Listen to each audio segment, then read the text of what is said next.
Hey everybody, thanks for clicking on the link to this video. So if you are new here, we are talking Red Sox like we always do, and here I am a little bit less optimistic than I am normally on this channel. I'm usually very optimistic, except for, my last video wasn't as optimistic either. But this has got me a little pissed off, and I'm tired of hearing about this, and this is really just gonna be kind of a vent session a little bit. But this video is talking about how the Red Sox are actively shopping Triston Casas. And I know you're reading this article right in front of you, and you're saying, Ryan, Craig Breslow just said we're not shopping Triston Casas. Well, buckle up, because that's a lie. So let's read this article really quick. This is from December 30th. This is what, 10 days ago, 11 days ago. And this is a quote from Craig Breslow here. And he says, I'm not totally sure where it comes from. That is the report on Triston Casas being available for trade. We're not shopping Triston.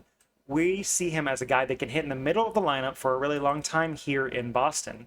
Obviously, plus power, plus strike zone judgment, the ability to get on base, and it's someone that I don't think we've seen the best of. He's obviously missed a number of months during the season. We're really excited for him to be completely healthy. He's had a fully healthy offseason. Now, a little tiny bit of credit here to Craig Breslow because he's right. Everything he said here is totally right. Plus power, plus strike zone judgment, the ability to get on base. And the part that we haven't seen the best of him, that is all 1000% correct. I completely agree. And if you are saying all of this publicly, then why are we shopping him? Because according to John Heyman today, Triston Casas is out there and available despite what the Red Sox say publicly. And I have kind of lamented some of these reports because you never really know what's coming out there. Sometimes there's speculation and stuff, but the first really big one that came out was the Red Sox wanted to make a package for Triston Casas for a high-paid veteran trade for pitching. So this was 3 days before that article that I just read over here, and this report was kind of coming out. And they wanted to trade Triston Casas to the Seattle Mariners for Luis Castillo, pay the rest of his contract, and then tag Masataka Yoshida in this deal. Now, before we go any further on this, I just want to say what a dumb deal this would have been for the Red Sox to begin with. And honestly, if this was proposed exactly this way, where Triston Casas was going to get traded to the Mariners, along with Masataka Yoshida, and all they would have had to give up was Luis Castillo, what are they doing, Mariners? Like, look at Luis Castillo here, like what he's done over this last season. He had a very fine season. 11-12, 3.64 ERA, 30 starts, 175 innings pitched, 175 strikeouts. These are very fine numbers, but he's had better numbers in the past.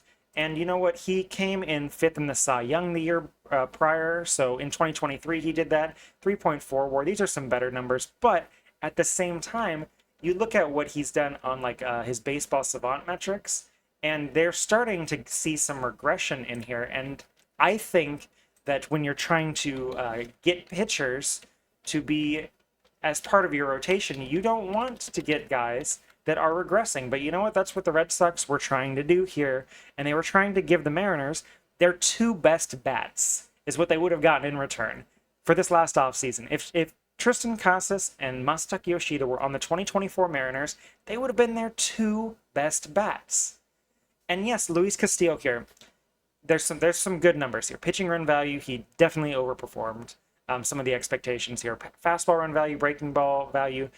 But when you look at the rest of this down here, the expected ERA, the velocity is a little bit down. The K percentage isn't super high. The barrel rate's not great. The extension's really low. And like, let's go back to some of the previous years here.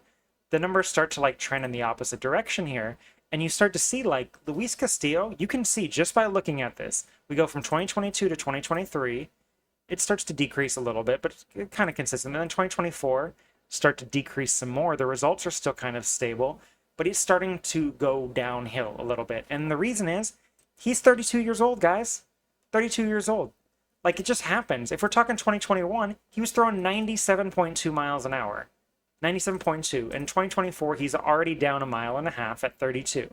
So where's he going to be next year or the year after when we still have him? And he starts throwing, 94.5 or 94. Well, this is finally going to start to regress down to the mean. And so at face value, this is horrible because, like, look at Triston Casas here and what he's done over the last couple seasons. Like, All of this is red. And you know what the opposite is? This is all red down here, and he didn't get the results, which means he was getting unlucky, just entirely. If you look at his 2023 season, way better. His batting run value, 81, but this lines up with everything else down here, right? Like, everything here is sitting in the 80s, the 70s, some of them are in the 90s here, and his batting run value lines up with it. This is more of what Triston Casas is. The 2024 season, he kept all of this the same. He just didn't get the results because he didn't have a big enough sample size, essentially. He was hurt part of the season.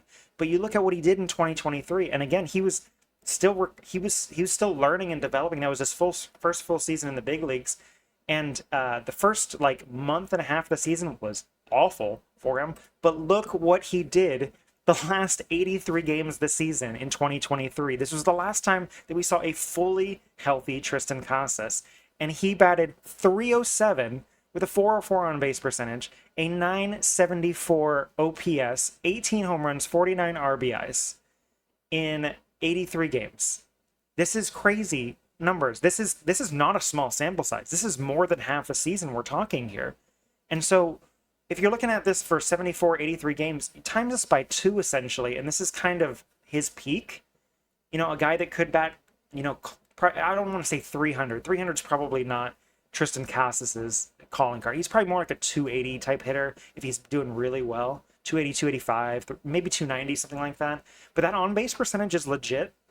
And let's look at him over here in Fangraphs. This is the same time frame that I have here, right? So June 3rd to the end of the season, or June 3rd to September 14th, which is the end of his season, I just want to say. And right here, Triston Casas is 7th in OPS. 7th over that time frame. Slugging percentage, he's 8th. Weighted runs created plus, 7th. He was a top 10 hitter in baseball for like half the season in 2023, and we want to give him up as literally a salary dump, in my opinion, just to try to get Masataka Yoshida off the books. That's exactly what it is. Totally what it is right now. And I don't know what these other potential trades could look like, but he's definitely being floated. If John Heyman's being like, he's out there and available, that doesn't mean that they're talking with the Mariners about, hey, we want X player for this. Because if they did conduct the Luis Castillo trade, you know, I would hate it. I would absolutely hate it to begin with. There is some semblance of logic behind it, and me being the optimistic person I am, I could maybe get behind it depending on who they would have to plug in at first base. But again, you know what a big, massive problem is? Who's going to play first base for the Red Sox if we trade Triston Casas? Who's playing first base? Because you know who the backup first baseman was this last season? Bobby Dahlbeck. He just signed a minor league contract with the White Sox. God bless him. Good luck to Bobby Dahlbeck here. But Bobby Dahlbeck, Bobby Bobbert, the guy who batted 133 with a 410 OPS, 410 OPS, which is the on-base percentage of what Triston Casas did for half a season in 2023. That was his OPS this last year. He had 1 home run in like 80 at-bats, a 16 OPS plus. He was 84% worse than the league average hitter of this last season. That was our backup. So who is our starting first baseman if we trade Triston Casas right now? You know who it is?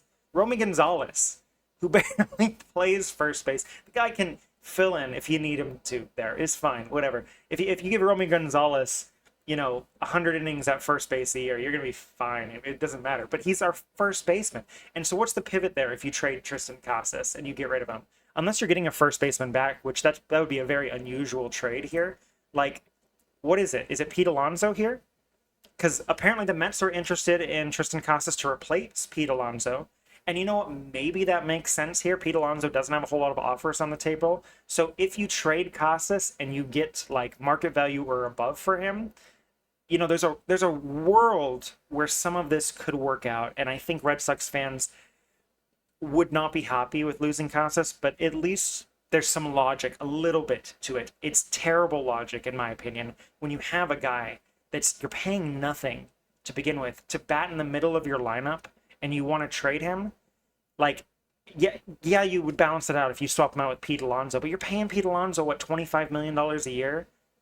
Maybe he gets a 3 or 4 year contract, 5 year. I don't know what he's going to sit at now. Pete Alonso's a great hitter. Don't get me wrong. But, like, what you look or what you're getting out of Pete Alonso right now, you can get out of Triston Casas. 84 percentile run value is what Triston Casas it will do when he's healthy. 2023, 81st percentile, and you'll pay him the league minimum. He's going through first year arbitration here. He's making like $1.5 million, $2 million a year.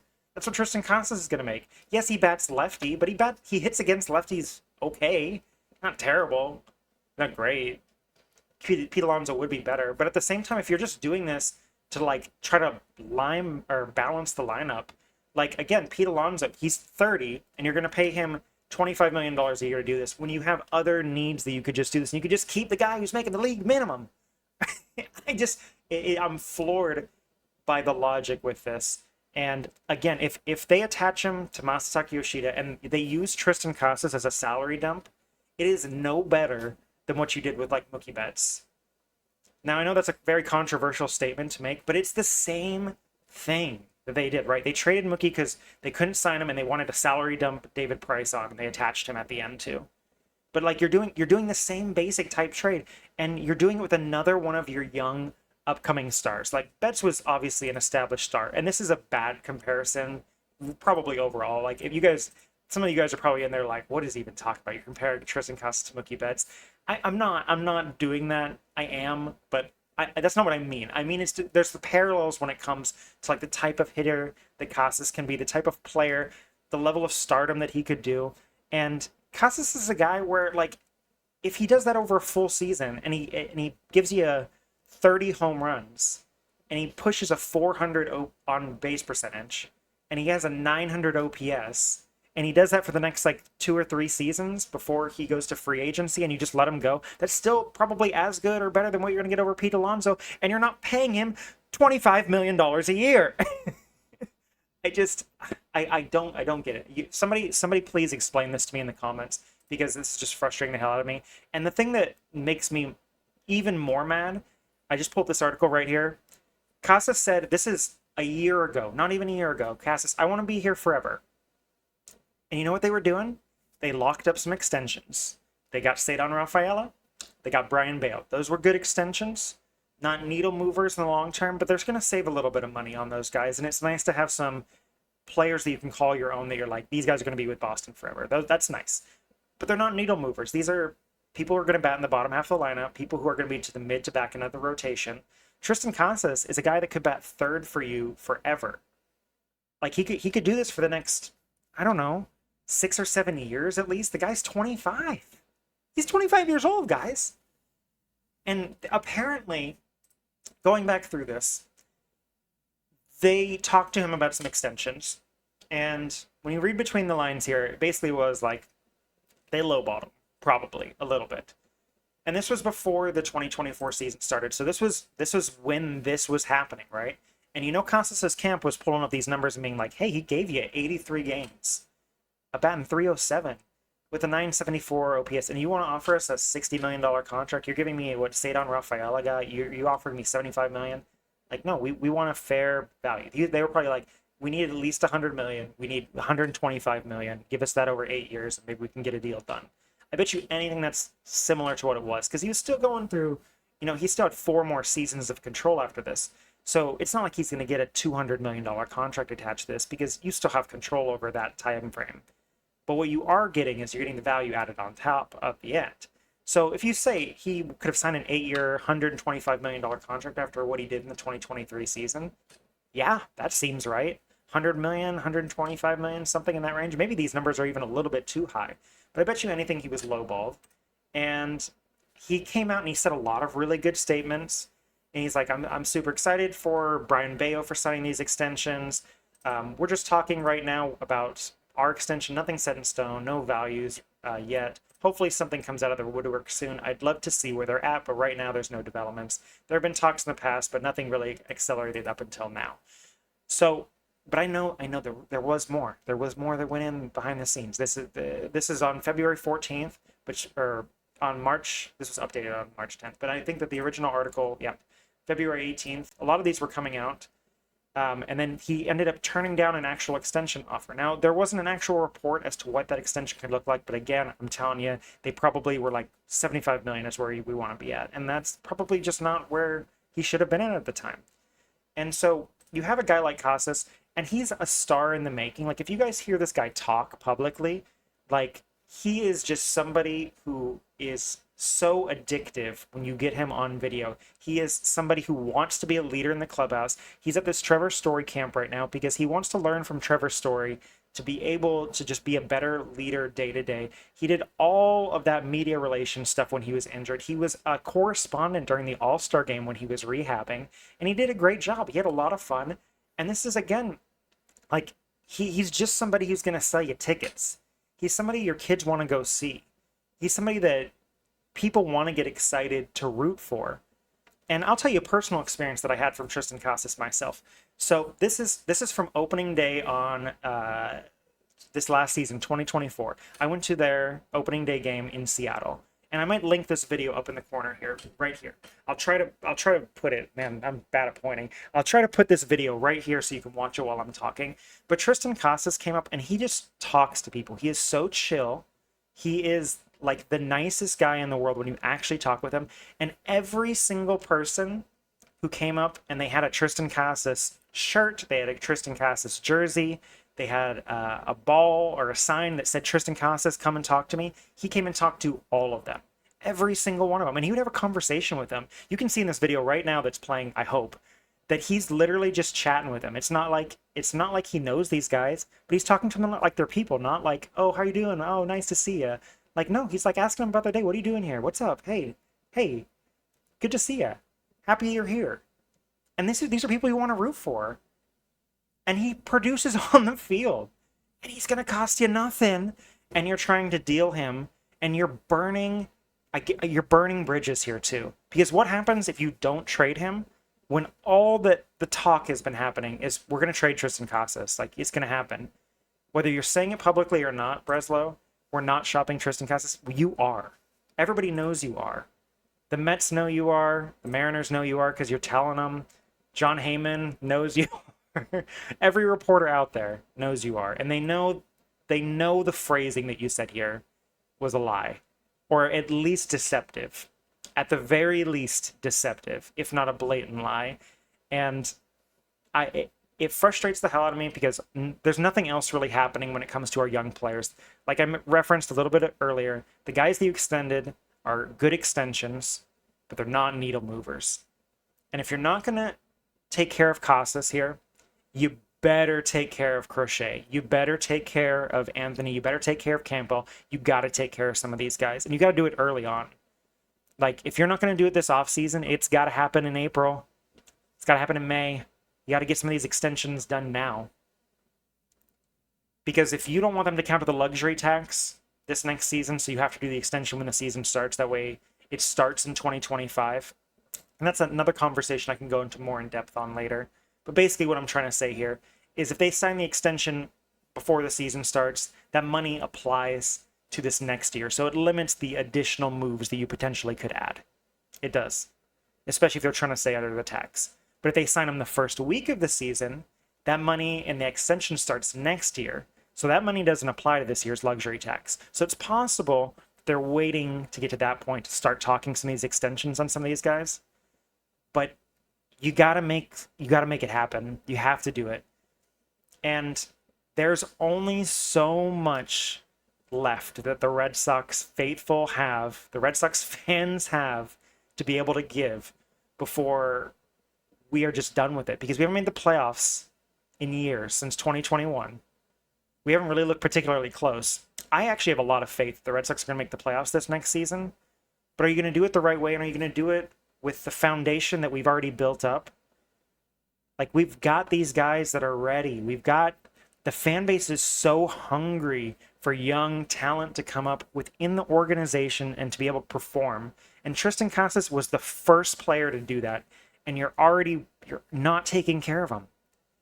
You're making him feel like crap. And if you were going to trade him, you better trade him. Because I tell you, at this point, it doesn't seem like they're going to extend him. I wouldn't want to be extended if I was Casas right now. they would have to overpay the crap out of me right now. I'd be like, let me just see what I'm going to do this next season. Like, I don't even want your $100 million contract they're going to come at me with, because you know what? I'm going to come out this next year.